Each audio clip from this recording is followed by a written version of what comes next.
What's going on, everybody? It's Asthmatic here, and welcome to another edition of Xbox 101, where today we're going to be going through the settings menu on your Xbox One console. Now, I'm adding this little bit here at the beginning just to let you know. Obviously, this video is very long. I go into moderate detail on all of the submenus, so what I'm adding down on the bottom in the description is the timestamps for all the different parts. This video is divided into 11 sections, which are the 11 sections that you'll see on the left side of your settings menu. So if there's something specific within that menu that you want to learn about, you can look down in the description, find that subsection, go directly to it. I will let you know right now, the section about OneGuide is very lacking because I'm going to be doing a completely separate edition of Xbox 101 talking only about the OneGuide. So within this video, that section's a little short. If you're looking for OneGuide information, either look elsewhere for now or stay tuned. If you're watching this video in the far distant future, that will be in the Xbox 101 playlist. So I just want to throw that in there. If you want to know everything there is to know or everything I've got to say about the settings menu, sit back, relax, and enjoy the ride. This is the video that I've edited the most on Premiere, so let me know how it looks. I just kind of split it up and threw in little individual titles for each section. So yeah, let me know what you guys think. If there's anything about the settings menu that you think I left out, anything I got wrong, please let me know. I will be sure to annotate. And if there's anything that I left out that you wish I would have added or something that you want me to cover in more detail, please let me know in the comments below, and whatever you guys need, we'll get it done. So with that being said, I'm going to let you guys dive into it. Thank you very much, and enjoy the video.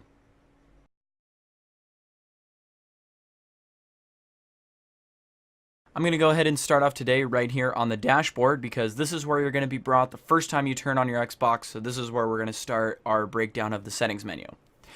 There are two ways that you can access the settings menu. The first one, it would be just to go ahead and push left on the directional pad of your console. You can scroll all the way down here to settings, which gives you a real basic, a couple of really basic options right here, such as whether or not you're going to use your Kinect for chat if you don't have a headset plugged into your controller. You've got the options to turn off your console as well as restart your console. Next, then we can use this link right here to take us to the full-on settings app. I'm going to go ahead and close back out of this to show you the other way that we can access the settings app. And that, of course, is going down here to My Games and Apps, which is going to load up everything. Sorry, I had just looked at it. Which is going to load up everything, bring you to the screen right here. If we scroll down to Apps, and then you're going to go through here to find Settings. For me, Settings always appears in the same place because I have this set up to show alphabetically. But depending on how you have the sorting set up, it will show up in different places.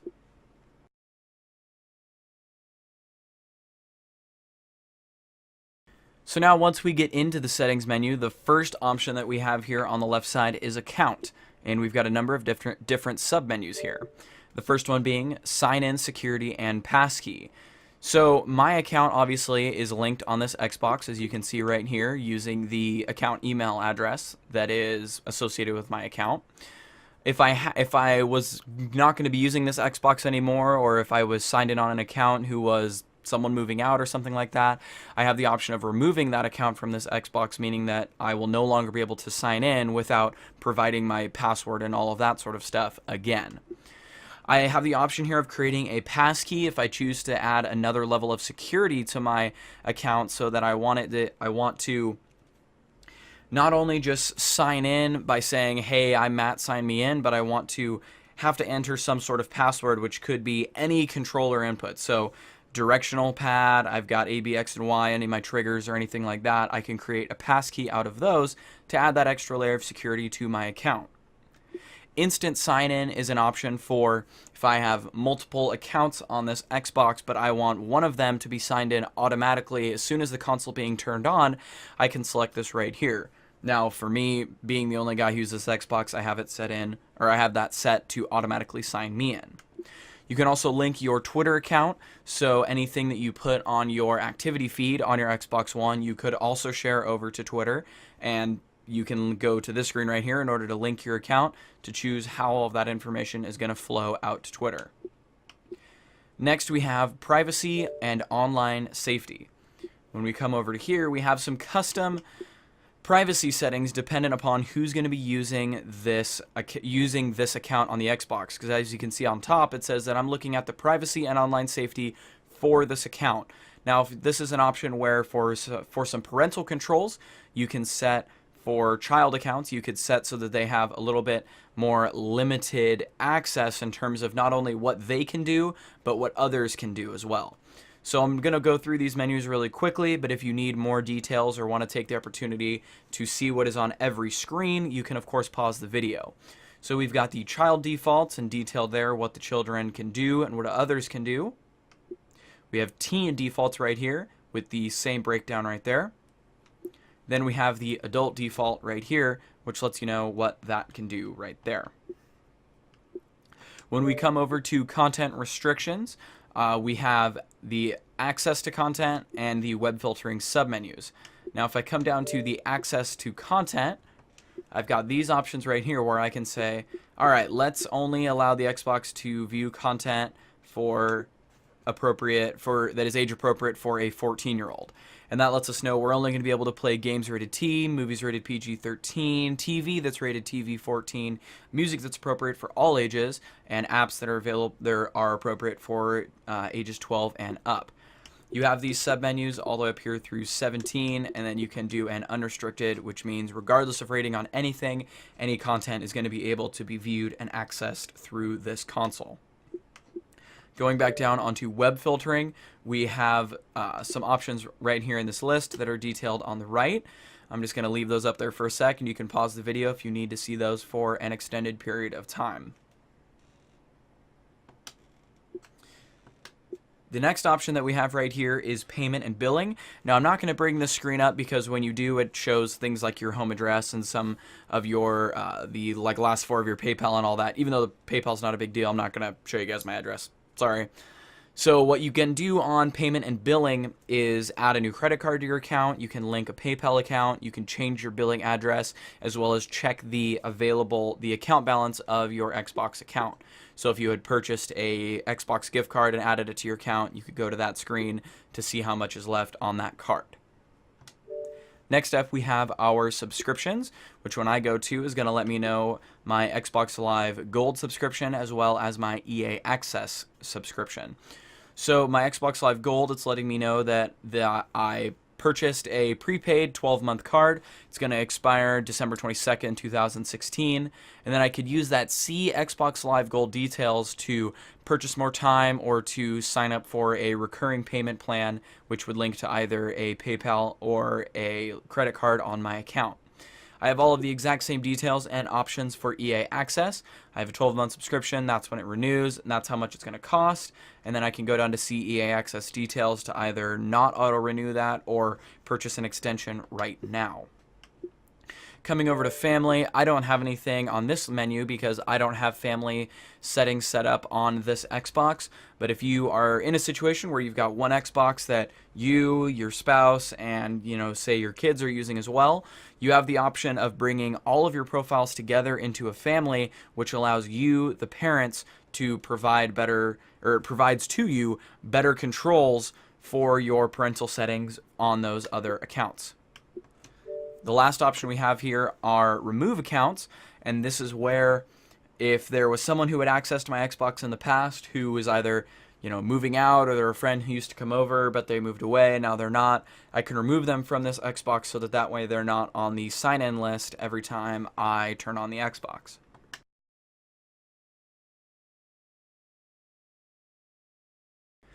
The second item down the list over there on the left is personalization. And inside here we've got three options. The first one of which is My Profile. And when you select that, it's going to take you out of the Settings app and right over to pretty much, it works a lot like Game Feed, but it's just for you. So it obviously shows you there's my name, my gamer score, my gamer tag, and along with it shows the two devices that I'm currently online with. Now over here, we've got these three options on the right, the first one of which is whether or not I want to appear offline. So if I'm say recording a video or something like that and I don't want to be inundated with requests to join games or parties, I can hit appear offline and then I appear offline. An important point I want to make about this right now is that on the Xbox One, when I select appear offline, I will remain as appearing offline until I change that back. I make this point because on the Xbox 360, if you would select appear offline, once you logged out and logged back in, it would reset and you would appear online. Now, it remains that way. And I've done this before where I was on the phone or something like that. For whatever reason, I set my status to appear offline because I knew I was going to be busy. And I didn't want people to invite me to games that I wasn't going to be able to play. I set it offline, and then like 2 days later, I was trying to party up with someone, and they're like, well, you're offline. I don't know what's going on. And if you forget, you can forget and it's like, well, I haven't seen you online in a week. So keep that in mind, that if you set your status to appear offline, you need to manually set it back just by selecting that appear online.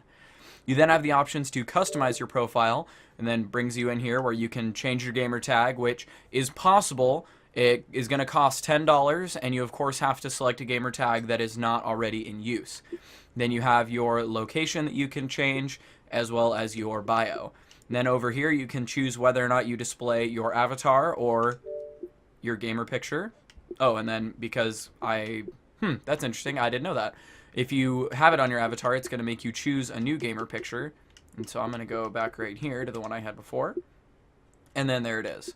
And so then we've also got change color that we're going to come to later, but I can go ahead and exit right out of this. And then you also have your privacy settings, which brings you back to this, which we saw in the previous part. So we'll go back here, and we'll go back again because, oh, awkward. Sorry about that. That's pretty much everything that you're going to see right there in the My Profile section. Looking now to the My Color and Background, if I come in here, the first thing that we're going to choose is a basic color that I like for the theme. Now I'm going to go ahead and set it to this crazy like pink color so that you guys can see exactly what this is going to do once I make this change. Let it go through and make the change. That was a perfect time for my phone to go off.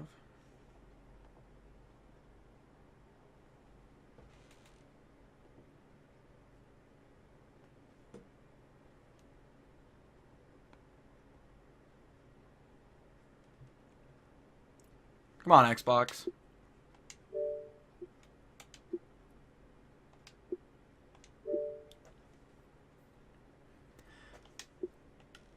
And then when we head back to the dashboard here, you can see where that color comes into play. So you can see over here on the right, my rearrange pins has that color to it. Anything I highlight contains that pink color. Now if we come back in here, for the background, currently I have it set as the achievement art from the Rock Band 4 drumming achievement. And I've got some options here. I can, for one, set it to any color. So if I want to make it this orange color, we can do that, and there it is. Or I can do achievement art, and then it's going to take me over to the achievements app, and you can see again that pink color shows up in here. And let's say I want to use one of my achievements now from Rainbow Six Siege. Let's go over here and take a look. Let's go with the baseball guy. And I'm going to do set as background. Already pressed that. Now we'll go back. And now there's that achievement as my background. Heading back over to settings.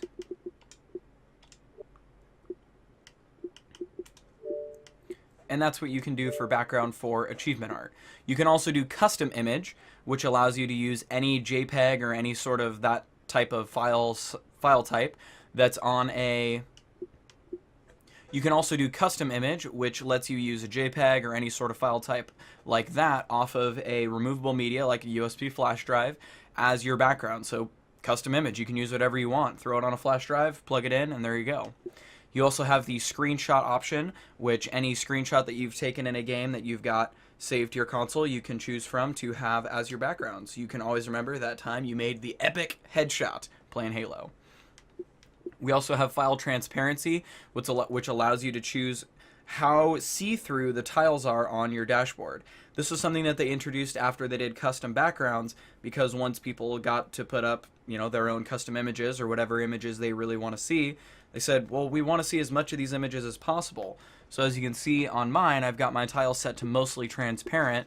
So when I come down here, I can see all the way through my 4 things here and see that background image. And for the final thing on personalization, we have My Home Xbox.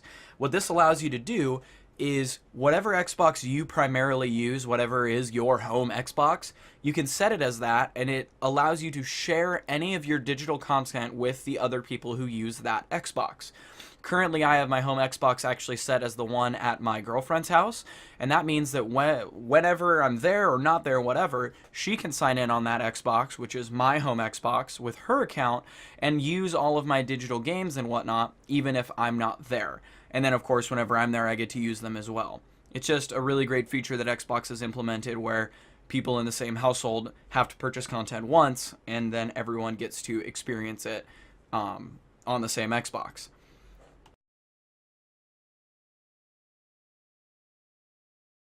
The next item that we have down our settings list is the network. And now, while we only have one submenu in here, this is very important if you're having any issues setting up your network connection. So I'll briefly go over what we've got going on in here. Your Xbox One console has two methods of network connectivity. The first being your standard wired Ethernet connection, and then also a built-in wireless card for Wi-Fi. So if you're going through troubleshooting, if it's not working for any reason, they've got a couple different options here that are important to understand how they differ. The first being test network connection, and what this does is it tests whether or not your console has a connection to the internet. And that pretty much just means, hey, if I do this and this test comes back as a pass, that lets me know that my Xbox is successfully connected to my home network and that my home network is successfully connected to the internet. Then, if you're having an issue playing multiplayer games, you can do this test multiplayer connection, and that's going to let you know whether or not you're able to connect to the Xbox servers. Now, this is important because your connection at home could be just fine, meaning that test network connection would come back great, but if the Xbox servers are down for any reason, then test multiplayer connection would let you know if there was a problem there. That's the reason for having those two specific tests. You also have detailed network statistics, which is going to give you a breakdown of the quality of your connection. It's going to tell me my upload, my download, and all that kind of stuff.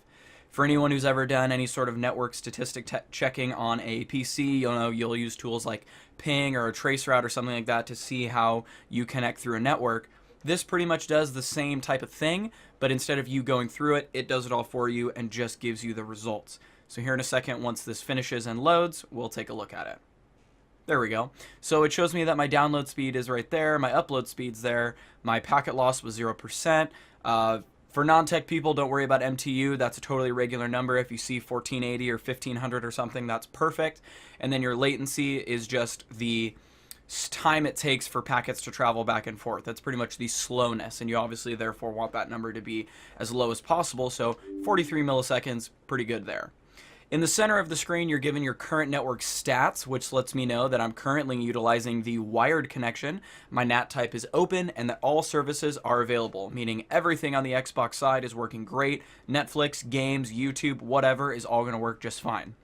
On the left, I've got the option to set up a wireless network if I had decided that I wanted to start using Wi-Fi, or my cat chewed through my Ethernet cable and I need to do Wi-Fi for that reason. There you go. We can move over to that. And if you go through that menu, all it's really going to do is what you're used to from your cell phone. It's going to give you a list of wireless networks, choose the one you want to use, put in the password, and you're good to go. Under advanced settings, we've got some more sort of elbow deep stuff in here where you can view actually what your IP address is. So if you're having any trouble connecting anywhere else, this is a menu I want to highlight because when I set up my network, my Windows 10 PC wouldn't automatically detect my Xbox One. So for game streaming, I had to manually input my IP address. This is the menu you come to find what that is if you have it set dynamically. You also have your DNS settings and your alternate MAC address that you can set if need be. If you don't know what any of that stuff means and your network's working just fine, don't worry about it. It's totally fine. If we go under advanced settings, oh, excuse me, that's where I just was. Awkward. You also have the go offline option here, which is for whatever reason I wanted to totally cut the cord and chop off my network connection and just play only offline. There's the option to do that right there. And that's going to conclude the network portion of the settings menu.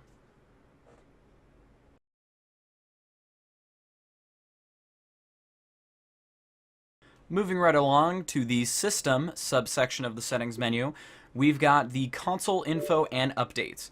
Now, if you feel like there's been an update that's been released for your Xbox One, but you don't have it yet, this is where you want to go, because your options in here primarily are to force an update. Now, currently my Xbox is fully up to date, so my update box says no update available, and then the actual button is grayed out.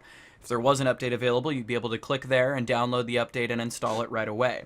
You can also do a latest update status, which lets you know when the last update was installed. It lets you know it was successful, and you can click that what's new to go get some more detailed information on what was included in that update. Another way to obviously do that is by following Major Nelson on Twitter, which I highly recommend no matter what. You also have a reset console, and yes, that is a factory reset, so avoid that button at all costs. I actually feel a little uncomfortable just leaving my cursor over it. That's your reset, so only in the most extreme of situations, and yeah, that's where that is. You've also got some other information over here, like your serial number, ID, all that kind of good stuff, which for the regular everyday user isn't really important, but it's just good to know that that's where that is. Up here on top is the name of my console, which is fully custom. You can set that to whatever you want. Just so, I'll just throw it out there. When I was recently resetting all of my network stuff, this name is what will show up on your network. So I was doing some static IP addressing, and this is the name that actually showed up next to the MAC address. So this isn't just a operating side thing. This is something your Xbox actually uses to communicate on the network, so it makes your device very distinguishable if you're doing a more complicated network setup. So the console name there is a little bit important. Language and location is extremely self-explanatory. This is where you go to set what language you're going to use, what location you're in per country, and then you've got your spoken language as well, and then you have a restart option, because if you change any of these things, you have to reset your Xbox in order to actually apply those changes. The time menu is also relatively self-explanatory. You've got the time zone that you can set right there, and whether or not you want to automatically adjust for daylight savings. And then you can see there's other boxes over there on the right, but those are grayed out because since my console is connected to the internet, it's gathering that information from the internet. So it doesn't let me manually change it because it knows what it is. And for me to change it would be weird, and why would I need to do that? Moving on over into storage, we've got a couple options here to clear our local saved games for both Xbox One and Xbox 360. The reason these buttons are here is because when you play games, your actual game save is synced to a server, synced to the Xbox servers. And so if I was playing a game here and then I went over to my girlfriend's house and I was playing there, and then I wanted to clear my local save from here because now the one on the server is more up to date, I would clear it and then I could download the other one. Now, 99% of the time your Xbox is going to do this for you, and that's all going to work out just fine. So you don't really need to worry about it, but if you come to the situation where you need to clear your saves, here's where those options are. I have also got some options over here for storage management. It shows me the two hard drives I have, the internal and my external, which you get to name. I've just called it Asthmatic 01. Lets you know your storage and all that kind of good stuff.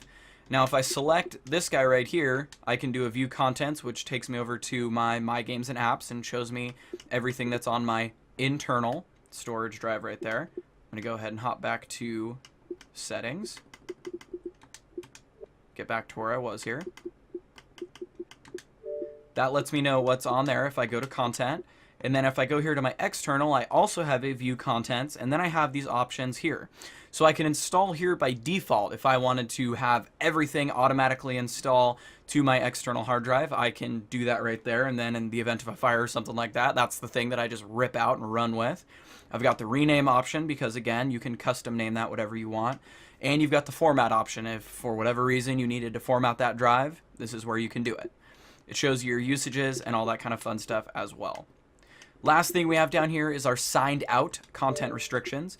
And this is a way that you can use, and I'll read right off the screen. When no one is signed into your Xbox, you can create a guest key that allows people to access restricted content. So if I've got a game or something like that that I share to my home Xbox for other profiles to use, but no one else is signed in, and my friend's friend is here and they don't have a profile to use to sign in, but I'm totally fine with them playing Battlefield 4, I can create a guest key here, give that to them that they can sign in with so that they can have access to that content, even though the owners of the content aren't signed in. That's going to go ahead and close us out for the system menu.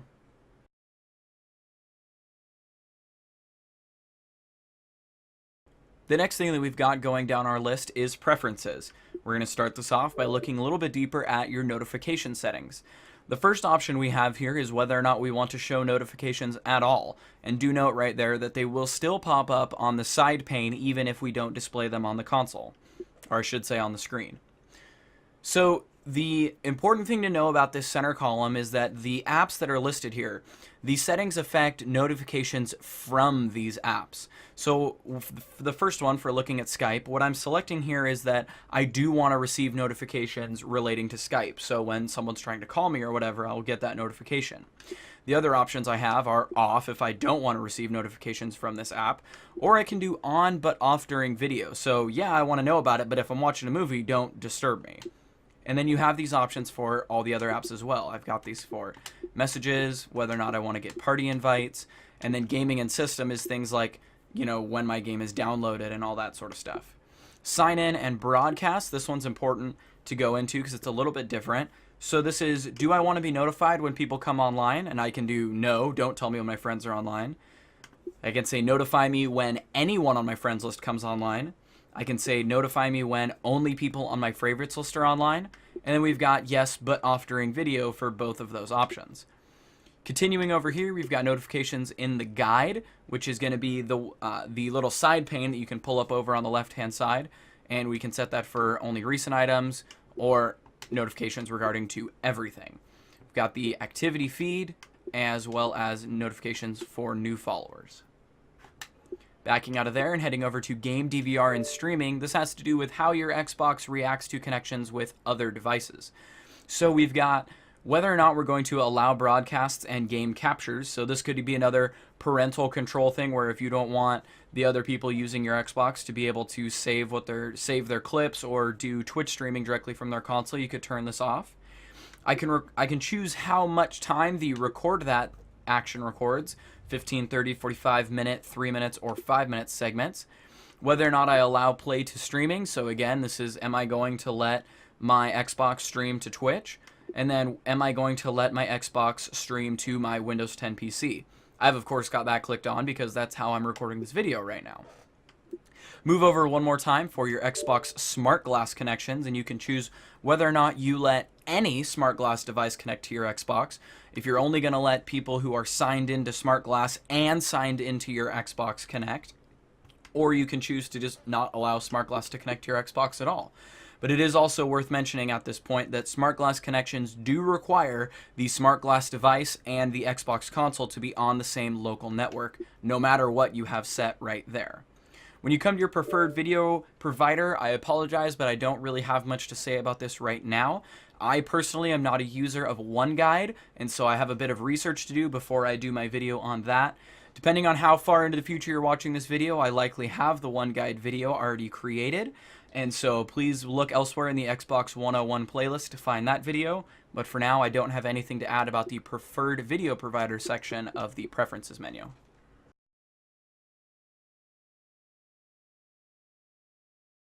Moving on down to the Kinect and Devices menu, I've got a bit of an awkward moment here for you guys, in that my Kinect is actually not wanting to function right now, and that's a bit of troubleshooting that I'm going to have to look at on my side of things.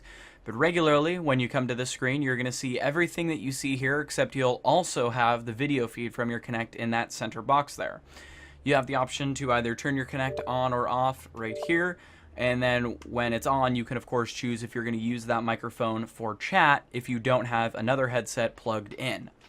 So then you'll be able to see what your Kinect sees in that box there, and then you can click this what else does it see in order to cycle through the different types of vision. And that's that it's got just a regular visible light camera, it's got an infrared camera, it also has a vision mode that looks at distance, so it lets you know how far things away are from the sensor.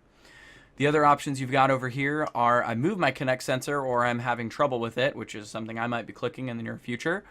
And then this is pretty much what these allow you to do, is go through the initial setup over again, which lets you recalibrate your Kinect now that you've moved it into a different place. You can also do a Kinect doesn't hear me, which will help walk you through problems with the Kinect microphone.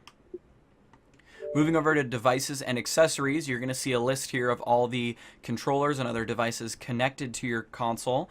The only one I've got connected right now is the wireless controller that is connected to my account, as you can see there. So I'll go ahead and select this, and we've got some options here. If I had multiple profiles signed in, I could choose who uses what controller by doing this assign to someone. If I've got a bunch of controllers laying out on the table and I'm not sure which one's which, I can do a buzz, which I'll be quiet so you can hear this vibrate on the table. just sends a brief vibration to your controller so that you know which one's which. If there's an update available for your controller, you can hit the button here, which will say update available, and allows you to push that update to your controller.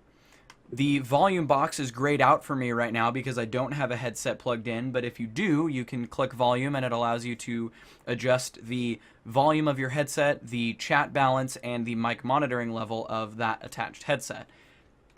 You can then also go over here to button mapping, which launches the Xbox Accessories app, shows you that controller. You can hit configure, and then it lets you go through and change the button mapping for all of your buttons, and D-pad directions, and clicking of the sticks. And now these options that you see right here are available on all controllers, and then of course the Elite Xbox One wireless controller has a much deeper level of customization available to it. And that's going to be everything that we have available on the devices section. Do also notice there on the bottom that we see our battery level, our firmware version, and who the controller is assigned to for this controller. So yep, that's going to go ahead and clean us out for the Kinect and devices section.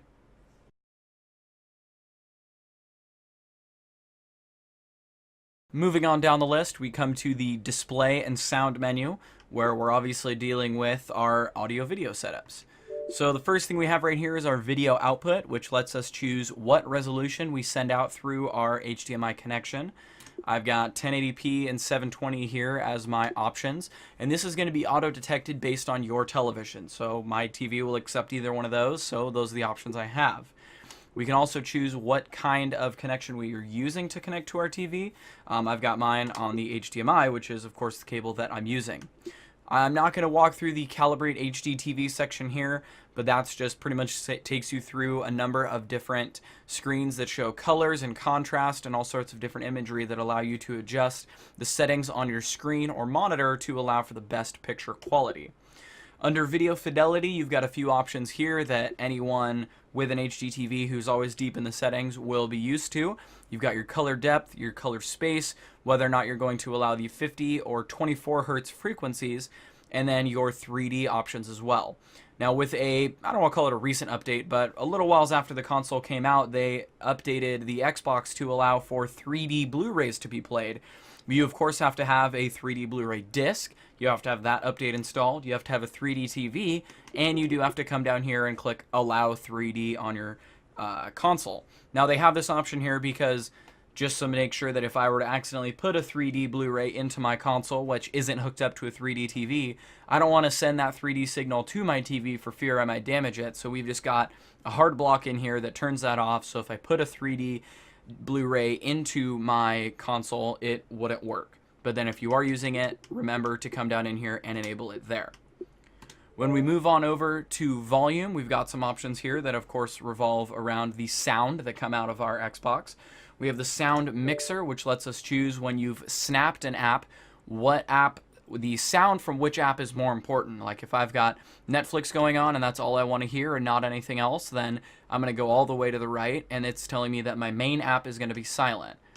And then I can go right here in the middle to have both apps be the same, or I can go all the way over to the left so that my snapped app is going to be silent and whatever the main app is going to be, I'm going to hear that normally. You've got 3 steps in either way, but I normally just leave mine right there in the middle. Taking a step back, we can look at our audio output. I took 2 steps back, didn't I? Sorry about that, guys. We also have the chat mixer here in volume. So we can choose when we're in chat, what do we want to do? So you can either mute all other sounds so that I only hear party chat, reduce other sounds by either 80 or 50%, or do nothing, which is going to leave all other sounds at their regular volume, which could make it a little difficult to hear party chat.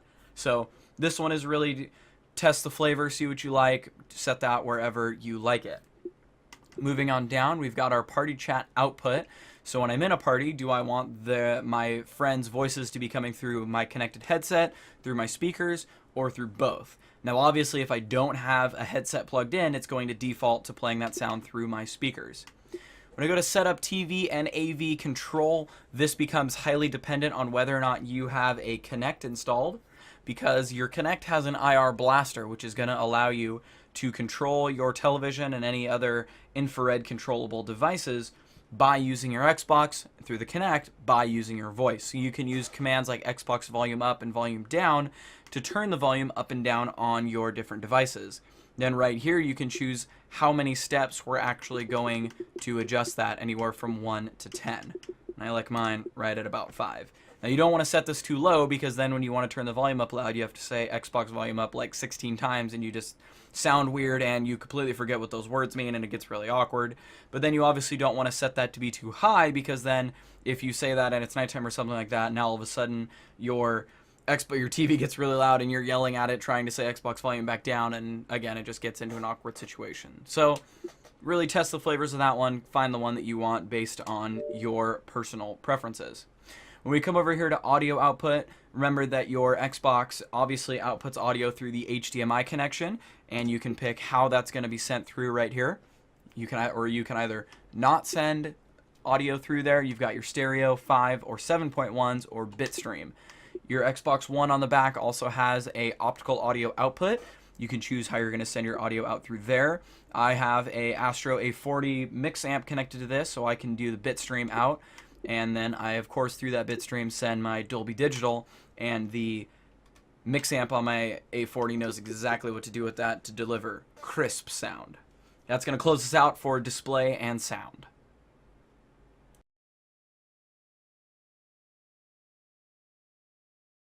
Taking a look now at the power and startup menu, the first option we have in here is whether or not I'd like to turn my console off. I can do just a regular old restart, or I can do restart, or I can do a full shutdown. Now, the reason I have this full shutdown option is because my console is in instant on mode, which means when I turn it off, I'm not so much turning it off as I am putting it to sleep, and every once in a while I want to totally turn it off, clear out the cache, let the system rest for a little while, and that's what this full shutdown option is for. Now, to talk about the difference between instant on and power saver and some other options, we're going to go into power mode and startup. Now, when we get in here, a couple of the basic options we have right off the top are whether or not we want the Xbox to automatically turn itself off. We can either have it not do that, we can have it do it after 1 or 6 hours of inactivity. Personally, I like the 6 hours because I'll fall asleep watching Netflix and it'll turn off after I do that. And sometimes I'll lay in bed watching Netflix for more than an hour, so I don't want it to be set at an hour. TV and AV power options is going to let us choose whether or not we turn on or off our television when we turn our Xbox on or off, and all this sort of stuff right here. I'll leave that up for a sec. You can pause the video there if you want to see those options in any more detail. And the other main option that we've got down here is our power mode. So we've got instant on and energy saving. Now when we go to energy saving, that's the traditional way that any of your consoles work, where when it's off, when it's on, it's on. On the Xbox One, we have this instant on option, which means, like I said before, that your console's never really fully turned off, it's just asleep. And what this allows us to do is turn the Xbox on and off using your voice. It automatically will download updates in the background, means the Xbox actually turns on faster, and it gives us the option to control other external devices through infrared using the Xbox. Beyond that, we've got some other options here, like whether or not I want to actually use the command Xbox on, whether or not I want to automatically download updates in the background, and then I have this option of when my Xbox is off, turn off storage. And then this is just, I have this option because I have an external hard drive which gets its power through the connected USB 3.0 cable, and if I want to turn that off when the Xbox is off, I've got this option right here. However, I will say that if you're using that external storage as your primary storage device, and you're going to be automatically downloading things while your Xbox is, quote, off, you want to make sure you leave this turned on so that that hard drive rather, is actually available. If you primarily use your Xbox as a means of watching television, you can select this option right here so that when you turn your Xbox on, immediately starts the TV app, goes right into streaming whatever you've got on that HDMI input.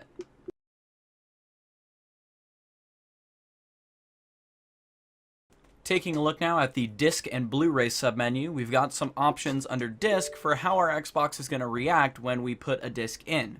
The first option you have is play the disc automatically. This is the traditional method where, if you remember from the original Xbox, and I believe the 360 worked this way for a time as well, where if I put a game in, or if I put a movie in, a DVD or a Blu-ray, it automatically starts it up and gets me playing.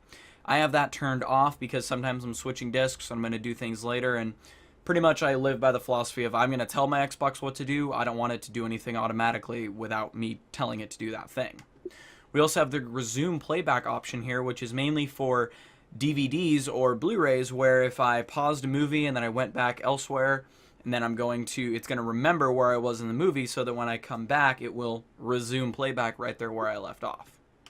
Moving over into Blu-ray, we have some Blu-ray specific options over here, meaning we're having to do first off with sound, whether or not we're going to use dynamic range control or have it set to auto. We've got whether or not we want to enable the BD Live features. Now, one thing that they do with a lot of Blu-ray discs nowadays is when you put in the disc and you get a few previews right away, it actually pulls those previews straight from the web, just like when you're watching a YouTube video or something, so that way that movie you bought 6 years ago doesn't always have previews from movies that were also from 6 years ago, and so it's just content that doesn't matter anymore. You can choose, obviously, whether or not you want to actually have that happen. Personally, I recommend it. It's great, keeps your content up to date, and some other movies do also have more integrated BD Live content that is definitely worth utilizing. Persistent storage is something you typically don't really have to worry about, primarily because, like they say right here, they'll let you know when this is full, but as it says right here, some Blu-ray discs use downloaded content, which is held in storage here on your Xbox. Sometimes that cache needs to be cleared out, but again, your console's smart enough to let you know when you think that's full, but if you want to do it manually, you have that option right here. You have your preferred language settings right here as well, so that when you load in a disc, if you're going to turn on subtitles, it will automatically go to whatever language you have chosen right here, as well as the spoken audio and the language that any menus will appear in.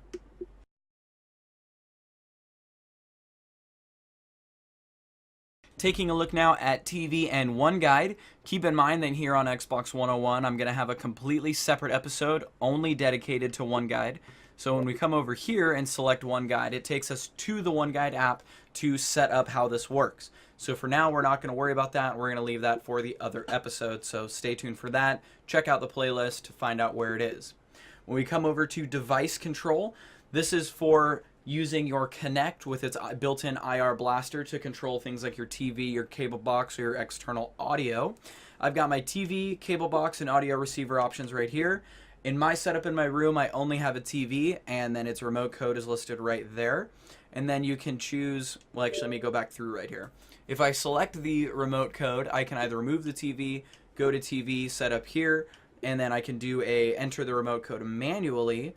And then you can choose whether or not to send power off twice, because some devices require they kind of do an "are you sure" type thing, and so you can set your Xbox to send that power off signal twice to make sure those devices turn all the way off.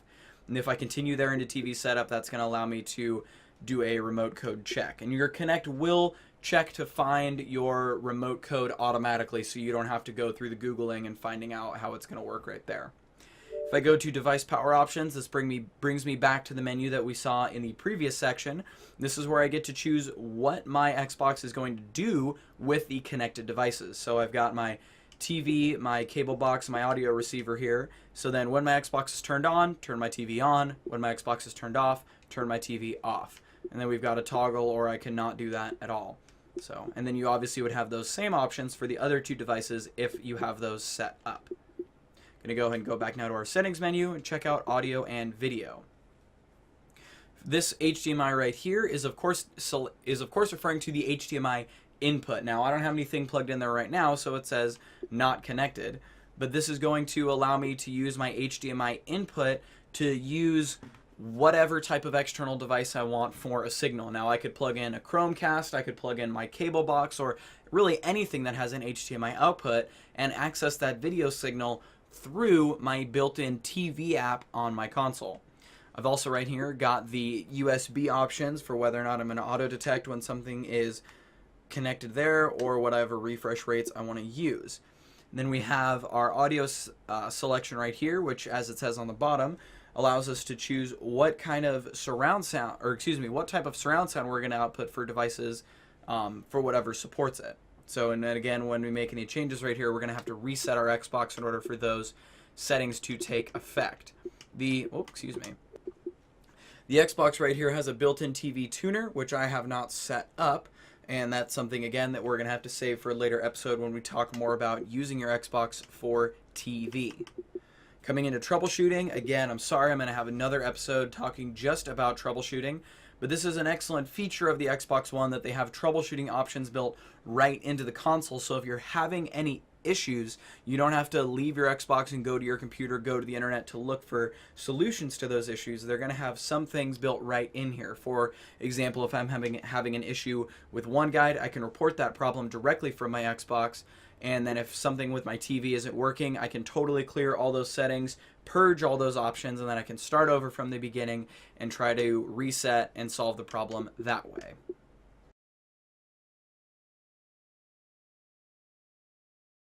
Now the final section of our settings menu here is the ease of access, which allows us to change some options on our console that allow people with certain disabilities to get better use of their console. The first thing we have here is the narrator, so if you're having a hard time seeing what's on the screen, you can use the narrator here to actually read to you whatever is shown on the screen. Now you can come right here to turn this on or off globally, and then once you have this turned on, you can use either your controller or keyboard shortcuts, to activate it on the fly. I'm not really going to take much time to go through here how we actually use all of this, because these menus are extremely self-explanatory. If you are in a situation where you feel like you need the narrator, head to this section of the menu and you'll be able to turn it on here and then use either your controller or a keyboard to activate it. And for those of you who aren't understanding, the narrator is just where your system will read to you verbally whatever you have selected on the screen. So whatever you're looking at, whatever game you have selected, it's going to let you know, hey, that's Halo 5. Hey, that's Forza Motorsport 6. Moving on to the magnifier, we have the option, if you're having a hard time seeing what's on the screen, you have the magnifier tool that you can use to blow up certain images of the screen so that you can look through and see things a bit clearer and with a bit more zoom. So again, we can activate this either through the controller or through a connected keyboard. Controls are very self-explanatory and seen right here on this page. You can either pause or go here on your Xbox in order to see how to set up the magnifier. Closed captioning, your options are really simple, whether or not you're going to not use it at all, if you're going to use the default style or use a custom style. And if you go to a custom style, you get a little preview down on the bottom that lets you know what it's going to actually look like. And then you can choose your caption size, and you can choose your color and the transparency, all this good stuff that lets you set up your closed captions exactly the way you want them to look. Moving on over to high contrast, you can turn this on, which is going to change the way your system looks, so it is very high contrast. So you can see your blacks are very black, whites are very white, and then whatever I've got selected is this bluish teal color. Sorry, I'm not good with colors, but it's this kind of teal color, so it's very clear what I've got selected, where my cursor is on the console. Turn that back off, and then we get back to where our default settings are. Finally, we come to button mapping, which again will take us to the Xbox Accessories app, which, as I showed in a previous section, allows me to change the button mappings of any of my buttons, triggers, or anything like that on this controller, which on the standard Xbox One controller is very simple, and on the Xbox One Elite wireless controller, you have a high degree of customizability. And if you don't know what that controller is, definitely go look it up and get some information on it.